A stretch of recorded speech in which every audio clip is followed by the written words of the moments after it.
suis née en Belgique, mais d'une famille, du côté de maman, elle était française. Mais à l'époque, quand elle est partie en Belgique pour épouser mon père, elle a dû abandonner sa nationalité française. Moi, mes racines sont françaises. Mon grand-père est mort pour la France. Le cousin de maman était l'aide de camp du général de Gaulle. Donc j'ai créé plusieurs entreprises en France. Je suis en France depuis plus de 30 ans. J'ai créé de l'emploi. Mon activité était ici. J'ai développé une start-up avec une technologie qui a été primée même aux États-Unis et qui était du Made in France. Mon cœur est en France, ma famille est en France. Et là, je vais plus loin dans l'engagement puisque je suis présente sur une liste électorale pour les européennes, mais là n'est pas le but, je dirais, aujourd'hui. Aujourd'hui, c'est vraiment enfin une remise à niveau administrative, mais la réalité, elle est que je suis française depuis toujours.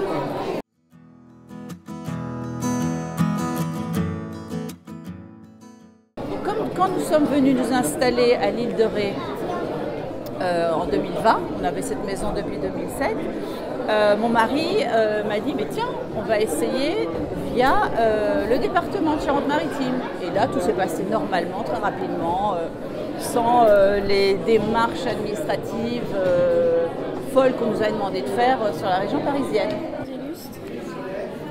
C'est important déjà que les villageois, donc qui sont là, qui ne sont pas là l'année, mais presque, fassent la démarche en plus de prendre la nationalité française. C'est toujours émouvant pour un maire ou pour des élus, comme tout à l'heure pendant la cérémonie, de voir en plus les personnes qui viennent ont l'air vraiment fiers de prendre cette nationalité. Donc on ressent quand même quelque chose.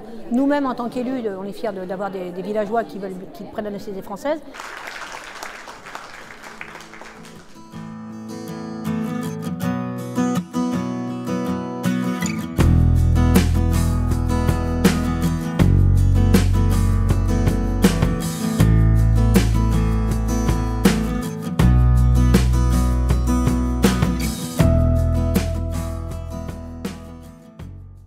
C'est très important parce qu'il faut accompagner les gens qui souhaitent rentrer dans la nationalité française, qui se sentent pleinement citoyens et qui sont des familles qui sont installées en plus depuis très longtemps, puisque le beau-papa, les beaux-parents de la dame qui a eu la nationalité française, ils sont arrivés dans les années 1980 sur la flotte, peut-être même un peu avant.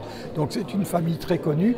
J'ai vu grandir le gamin qui est donc son mari et de voir Adjer prendre la nationalité française, je trouve que c'est bien, c'est qu'elle se sent bien aussi dans notre communauté, mais qu'elle aussi partage les valeurs de notre République et ça c'est très important pour nous.